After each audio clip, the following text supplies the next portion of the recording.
গিয়াসউদ্দিন তাহিরি সাহেব, আপনাকে আমি বললাম শুনেন, আমার এই ভিডিওটা সারা বিশ্বে প্রচার করবেন। আপনাকে আমি বলছি, আমার মুর্শিদ কেবলা আল্লামা সৈয়দ সাইফুর রহমান নিজামী শাহর প্রয়োজন নাই, আমার প্রাণের ইমাম আল্লামা ইমাম হায়াতের প্রয়োজন নাই। আপনার যদি সাহস থাকে, আপনি আমার সাথে সরাসরি না পারলেও অনলাইনে মোকাবেলায় আসেন। ঠিক না বেটি? অনলাইনে মোকাবেলা আসেন, আমি রাজি আছি। আপনার আমার সামনে আসেন, বসেন, আমি আপনার সাথে চ্যালেঞ্জ ঘোষণা দিয়ে এলাম। সবসময় চ্যালেঞ্জের মধ্যে আছি, আজকেও দিয়ে গেলাম। আপনাদের এমপি সাহেব বলেছেন, যদিও বা উনি চ্যালেঞ্জ দিয়েছেন রেজাউল কাউসার, তাহলে ওনাকে মোকাবেলা করতে বলেন।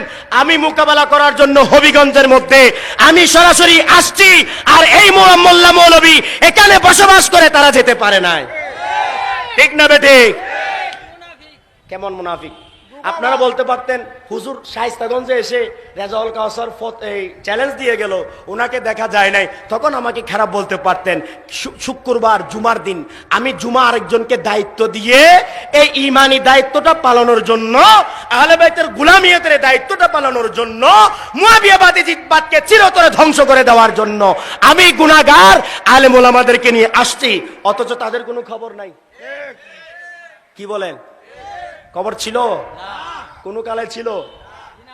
যাক, কষ্ট থেকে বললাম, সবাই আমার আপন মানুষ, ভাই বন্ধু, আহলে সুন্নাত ওয়াল জামাতের প্রেমিক। ভুল বুঝাবুঝির কারণে অনেক দূরে আছেন।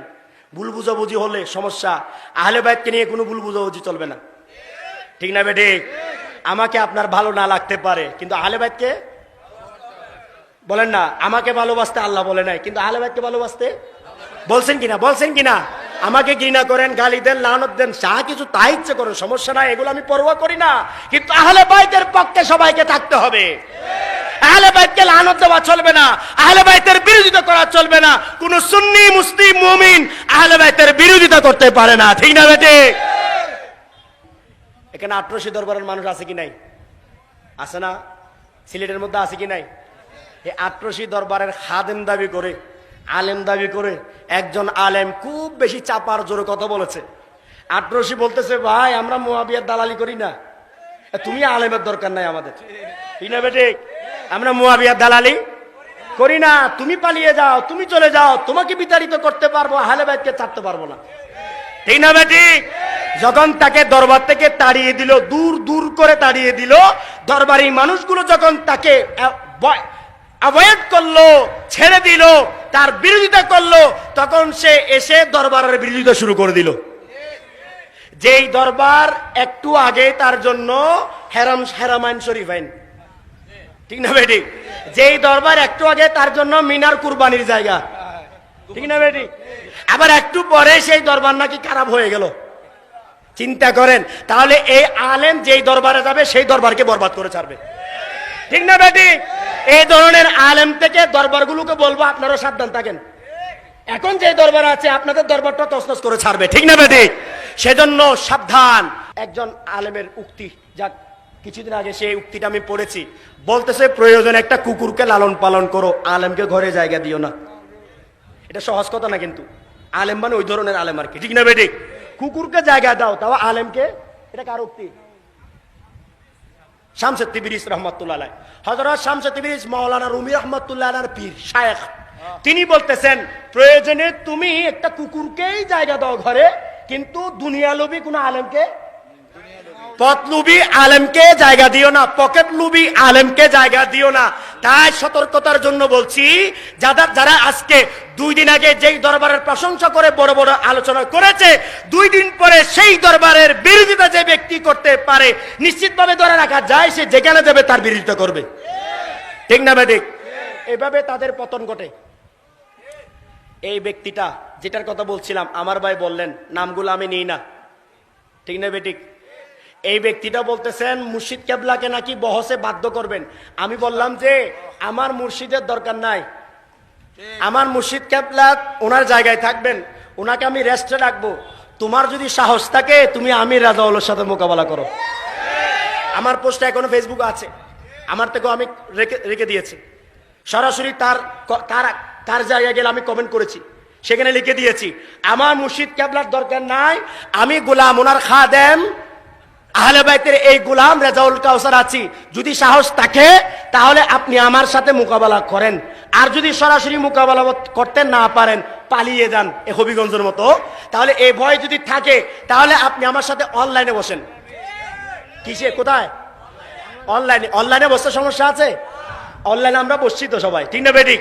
অনলাইনে প্রমাণ করেছে তারা মাওলা আলীকেও দোষী মনে করে। নাউজুবিল্লাহ বলেন না? তারা মাওলা আলীকে দোষী মনে করে। যারা মাওলা আলীকে দোষী মনে করে তারা কি সুন্নি? বলেন না, তারা কি সুন্নি আলেম? তাদেরকে আপনারা ভালোবাসবেন? তাই আপনাদেরকে সতর্ক করে যাচ্ছি। তারা বলে যে আমরা গতবারও এমপি সাহেবের সামনে আমি বলেছি, এমপি সাহেব কতটা জানে কিনা আমি জানি না, উনি শুনছে কিনা পরে আমি জানি না, আমি আপনাদের ওয়াদাটা রক্ষার জন্য যেহেতু আমি বলেছি তাই আমি দৌড়ে এসেছি বহসের জন্য। বাট তারা আমাদের ভাইদের উপর হামলা করেছে, আমাদের এক ভাইকে মাথা ফাটিয়ে দিয়েছে। ভাইটা কি আছে কেন? দাঁড়ান না একটু, কই কই, এই যে দেখেন আমাদের হাসান ভাই, ওনার মাথা ফাটিয়ে দিয়েছে, রক্তাক্ত ছবিগুলো এখনো আছে। এখানে বানিয়ে বানোয়াট কথা বলার কোনো সুযোগ নাই। আপনি প্রমাণ দিয়ে বলছি, লাঠি নিয়ে তারা মাদ্রাসার পাশে বসা ছিল, অথচ এসপি অফিসে তাদের বহসের কথা ছিল, তারা এসপি অফিসে যায় নাই। 30 মিনিট আমরা সেখানে অপেক্ষা ছিলাম, আমরা 3 থেকে 4 জন সেখানে ঢুকছিলাম, আমরা সেখানে বসা ছিলাম, কিন্তু তাদের কোনো খবর ছিল না। এমন সময় তারা আসছে এসপি অফিস থেকে বলছে বহস আর চলবে না, আপনারা সময় নষ্ট করেছেন। এরপরে যাওয়ার পথে তারা লাঠি সোটা নিয়ে বল্লম নিয়ে তারা সবাই হু হু করে আসলো আমাদের ভাইদের উপর, নিরস্ত্র ভাইদের উপর, যারা শুধুমাত্র আমাদেরকে শেল্টার দেওয়ার জন্য আসছেন, তাদের উপর সন্ত্রাসী হামলা করে তারা প্রমাণ করেছে তারা কারবালার ইয়াজিদের বাহিনী, তারা সিফিনের মুয়াবিয়ার বাহিনী, ঠিক না বেটে? তারা আহলে বাইতের পক্ষের লোক নয়, ঠিক না বেটে? তাই চ্যালেঞ্জ দিচ্ছি, আমরা শুধু চাপাবাজির চ্যালেঞ্জ দিই না, আপনাদেরকে বলে গেলাম, এখনো বলে যাচ্ছি, যদিও বা কিয়ামত পর্যন্ত তারা আসবে বলে আমার মনে হয় না। যদিও বা থাকে, চেতনা থাকলে অবশ্যই নিয়ে আসবেন, মহান মুর্শিদ কেবলাকে নিয়ে আসেন। তাহলে যদি আপনাদের সে সাহস থাকে তাহলে এভাবে পাবলিক প্লেসে নয়, আলেম আলেম বসে সেটা সমাধান করব, ঠিক না বেঠিক? আপনাদেরকে বললে কি আপনারা কিছু বুঝবেন? কিতাবের কথা বললে কি আগামাতা কিছু বুঝবেন? তাহলে পাবলিক প্লেসে ওয়াজ করে কোনো লাভ আছে না। আলেম আলেম বসবো, যদি আপনি আলেম দাবি করেন আমার সাথে আপনি বসেন, তাহলে আমি রাজি আছি। অনলাইনে বসেন, আপনার সাথে আমার মোকাবেলা হবে, ঠিক না বেঠিক? আমি সুন্দর করে নাম ধরে বলছি, গিয়াসউদ্দিন তাহিরি সাহেব, আপনাকে আমি বললাম শুনেন, আমার এই ভিডিওটা সারা বিশ্বে প্রচার করবেন। আপনাকে আমি বলছি, আমার মুর্শিদ কেবলা আল্লামা সৈয়দ সাইফুর রহমান নিজামী স্যার প্রয়োজন নাই, আমার প্রাণের ইমাম আল্লামা ইমাম হায়াতের প্রয়োজন নাই।